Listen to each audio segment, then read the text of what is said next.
Assalamualaikum warahmatullahi wabarakatuh. Perkenalkan, nama saya Dewa Ayu Putulinda Oktavianti. Saya peserta Latsar CPNS gelombang 9 tahun 2021. Di kesempatan kali ini, saya akan memaparkan resume materi komitmen mutu dari nilai-nilai dasar ASN. Apa itu komitmen mutu? Komitmen mutu merupakan pelaksanaan pelayanan publik dengan berorientasi pada kualitas hasil. Dipersepsikan oleh individu terhadap produk atau jasa berupa ukuran baik atau buruk. Bidang apapun yang menjadi tanggung jawab pegawai negeri sipil, semua mesti dilaksanakan secara optimal agar dapat memberi kepuasan kepada stakeholder. Ada 4 nilai-nilai dasar komitmen mutu, yaitu efektivitas, efisiensi, inovasi, dan orientasi mutu. Efektivitas adalah sejauh mana organisasi dapat mencapai tujuan yang ditetapkan atau berhasil mencapai apapun yang coba dikerjakan. Efektivitas organisasi berarti memberikan barang atau jasa yang dihargai oleh pelanggan. Selanjutnya, efisiensi adalah jumlah sumber daya yang digunakan untuk mencapai tujuan organisasi. Efisiensi organisasi ditentukan oleh berapa banyak bahan baku, uang, dan manusia yang dibutuhkan untuk menghasilkan jumlah keluaran tertentu. Yang ketiga ada inovasi. Adalah cara utama di mana suatu organisasi beradaptasi terhadap perubahan-perubahan di pasar, teknologi, dan persaingan. Dan yang terakhir adalah orientasi mutu, yaitu apapun yang menjadi kebutuhan dan keinginan konsumen atau kesesuaian terhadap spesifikasi, atau bisa juga dibilang nihil cacat, kesempurnaan, dan kesesuaian terhadap persyaratan. Selanjutnya, pada orientasi mutu terdapat 5 nilai-nilai dasar. Nilai ke-1, komitmen pada kepuasan customer.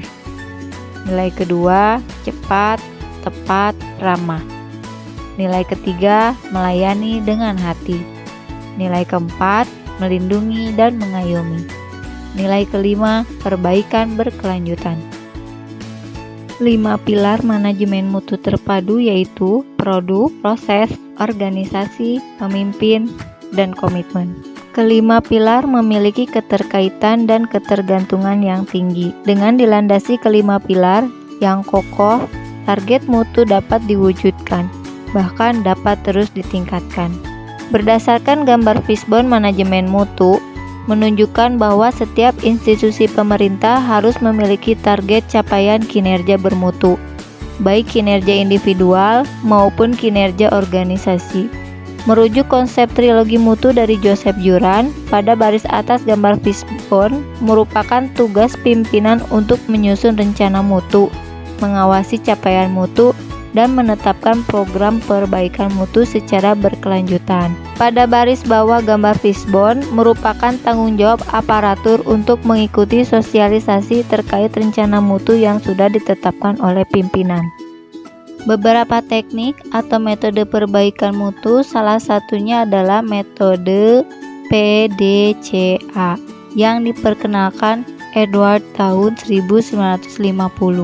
Metode ini terdiri dari 4 langkah, yaitu plan atau perencanaan.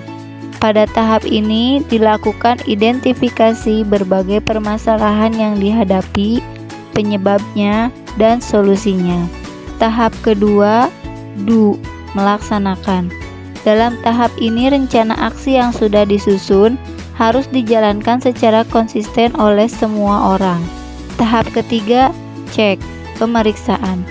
Tahap ini dilakukan pemeriksaan apakah rencana aksi yang sudah dilakukan telah berjalan dengan semestinya. Apakah target dan ukuran keberhasilan yang telah ditetapkan dapat dicapai? Jika belum, tercapai apa saja yang menjadi kendala atau sumber permasalahannya.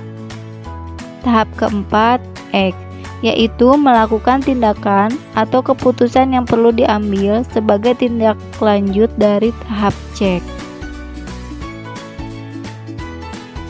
Inovasi barang dan jasa adalah cara utama di mana suatu organisasi beradaptasi terhadap perubahan-perubahan di pasar, teknologi, dan persaingan. Pendekatan inovatif dalam penyelenggaraan pemerintahan berkaitan dengan penyelenggaraan berbasis pendekatan yang inovatif dan upaya peningkatan produktivitas kerja sebagai aparatur. Inovasi dapat diwujudkan dalam bentuk produk, layanan, metode kerja, dan sumber daya. Ada 4 cara untuk berinovasi, yaitu dari penemuan, dengan cara mengkreasikan suatu produk, jasa, atau proses yang belum pernah dilakukan sebelumnya. Inovasi selanjutnya dengan pengembangan, yaitu dengan cara mengembangkan produk, jasa, atau proses yang sudah ada. Selanjutnya dengan cara duplikasi, yaitu dengan cara menirukan suatu produk, jasa, atau proses yang sudah ada. Duplikasi di sini bukan semata-mata meniru, melainkan menambah seutuhnya secara kreatif untuk memperbaiki konsep agar lebih mampu memenangkan persaingan. Dan cara inovasi yang keempat dengan sintesis, yaitu dengan cara perpaduan konsep dan faktor-faktor yang sudah ada menjadi formulasi baru.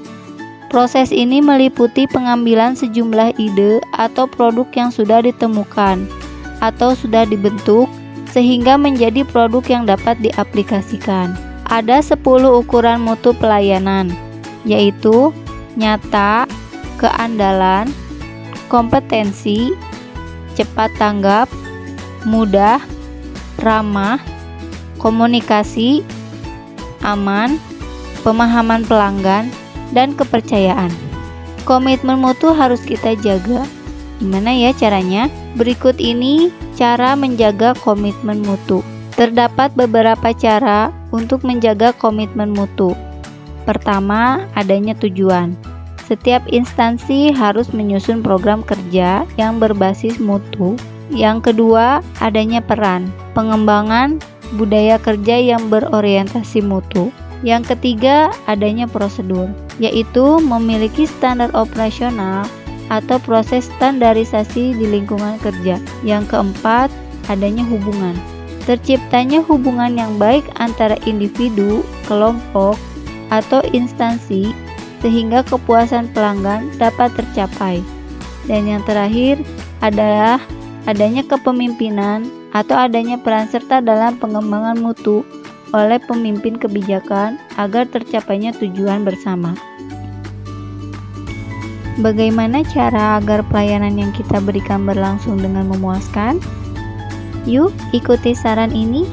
Pertama, tersenyumlah pada setiap orang. Kedua, selalu memberikan keunggulan dalam segala hal yang kita lakukan.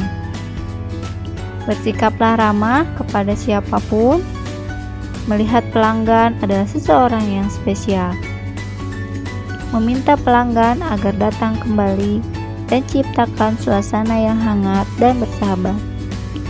Terakhir, menjaga kontak mata sebagai wujud kepedulian kita. Lalu, bagaimana aktualisasi nilai-nilai dasar komitmen mutu? Perubahan dari orientasi kepada peraturan menjadi orientasi kepada publik. Cara kerja ABS, rutinitas, dan asal-asalan menjadi orientasi kepada mutu, bekerja secara baik dan benar. Perubahan dari sikap pasif menjadi sikap dinamis, proaktif, dan inovatif. Perubahan dari cara kerja individualis dan egosentris menjadi cara kerja tim sebagai satu kesatuan proses untuk melayani masyarakat. Demikianlah penjelasan tentang komitmen mutu. Terima kasih untuk perhatiannya. Semoga bermanfaat. Wassalamualaikum warahmatullahi wabarakatuh.